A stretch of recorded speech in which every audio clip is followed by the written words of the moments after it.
गत 20 तारिख रे एलिमेंटरी टीचर मानकर स्पेशल ओटीईटी बा एसओटीईटी एग्जाम प्रश्नपत्र प्रगट होगा जो बातिल हो जाइतिला।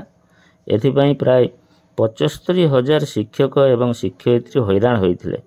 बोर्डर खामखियाली मनोभाव जो एपरी घटना घटीथिला बोली समस्ते कहउछंती। एही एसओटीईटी क्वेश्चन लीक होबार तदंत क्राइम ब्रांच करुची एवं वर्तमान सुधा क्राइम ब्रांच प्राय 6 जन को धरी सारिलानी एवं एथिरे आहुरी अनेक शिक्षक शिक्षयित्री एवं अन्यान्य अधिकारी माने संपृक्ति रही बोली क्राइम ब्रांच कहूची एवं सेमानंकु खूब शीघ्र धरा जिवो। तो आसंतु एही विषय रे आज डिटेल जानिबा जे को माने धरा पड़िछंती एवं आगो को आउ को माने धरा पड़िबा को अछंती। नमस्कार, मु डीकेडी आपण माने देखुचंती आपनकर प्रिय चैनल डीकेडी ऑलवेज आपके साथ।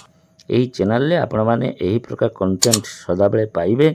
जदि चैनल को आज पर्यंत सब्सक्राइब करि नथिबे तेबे दया करी चैनल को सब्सक्राइब करिवे एवं पाखरे थिबा बेल आइकन को निश्चित भाव में चिपिबे, जहा फल रे आम चैनल ले छड़ा जाउथुवा वीडियो नोटिफिकेशन सर्वप्रथमे आपणक पाखकु जीवो।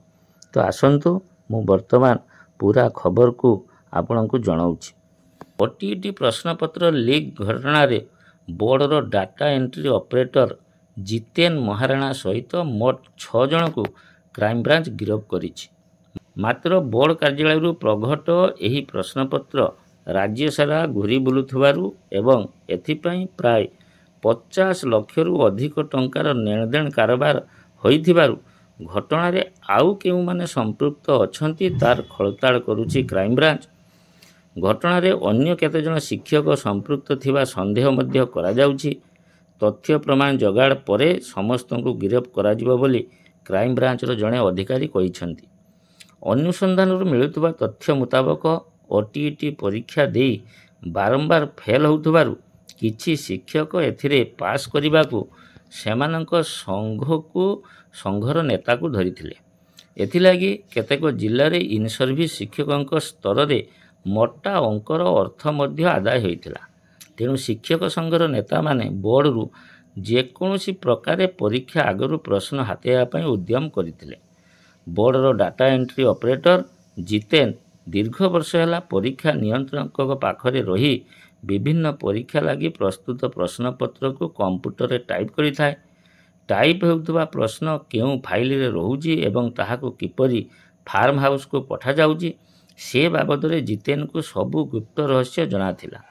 बोर्डर परीक्षा प्रश्नपत्र प्रस्तुति कार्य उपसभापति हाथ को चली जाइथिले मध्य ओटीईटी पई प्रस्तुत प्रश्न को हातेइबा पई शिक्षक संघर नेता माने जितेन सहित जोगाजोग करथिले।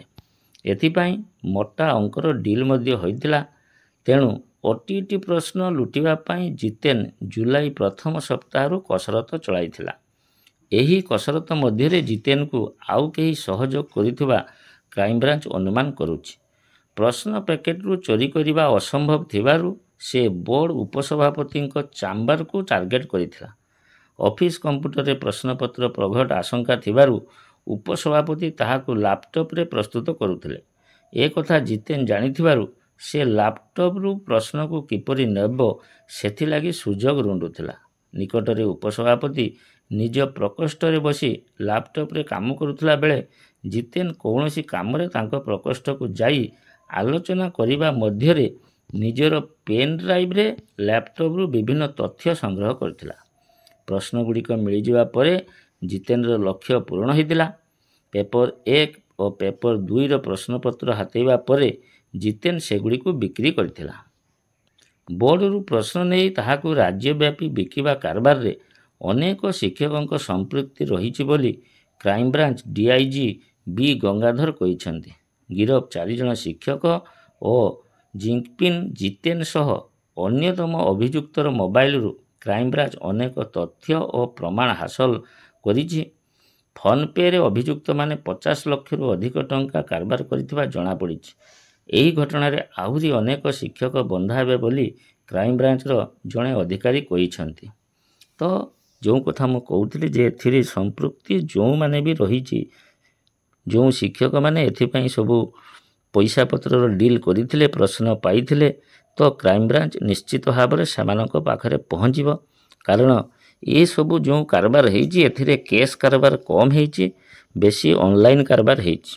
ତେଣୁ ଆପଣ ଯଦି ଅନଲାଇନ୍ କାରବାର କରିଥିବେ ଏବଂ ପଇସା ପତ୍ର ଦେଇଥିବେ ଏବଂ ଏଥିରେ ସମ୍ପୃକ୍ତି ଆପଣଙ୍କର ଥିବ, ତେବେ ନିଶ୍ଚିତ ଭାବରେ ଆପଣମାନେ ଧରା ପଡ଼ିବେ। ମୁଁ ଭଗବାନଙ୍କ ଠାରେ ପ୍ରାର୍ଥନା କରୁଛି ଯେ ଆପଣମାନେ ପ୍ରାୟ ସେମିତି କିଛି କରିନଥିବେ। ତ ଏହିଭଳି ଏକ ଖବର ବର୍ତ୍ତମାନ ଚାଲିଛି ଯେ 6 ଜଣ ବର୍ତ୍ତମାନ ଧରାପଡ଼ି ସାରିଲେଣି। ଆହୁରି ବହୁତ ଶିକ୍ଷକ ଶିକ୍ଷୟିତ୍ରୀ ଧରା ପଡ଼ିବେ ତଥା ବୋର୍ଡ଼ରେ ଆଉ ଯେଉଁମାନେ ସମ୍ପୃକ୍ତି ରହିଛି ସେମାନେ ମଧ୍ୟ ଧରା ପଡ଼ିବେ। ଆଶା କରୁଛି ଭିଡ଼ିଓଟି ନିଶ୍ଚିତ ଭାବରେ ଆପଣଙ୍କୁ ଭଲ ଲାଗିଥିବ। ଭିଡ଼ିଓଟିକୁ ଲାଇକ୍ ଏବଂ ସେୟାର କରିବେ। ରହୁଛି, ପୁନର୍ବାର ଦେଖା ହେବ ଅନ୍ୟ ଏକ ଭିଡ଼ିଓରେ। ନମସ୍କାର।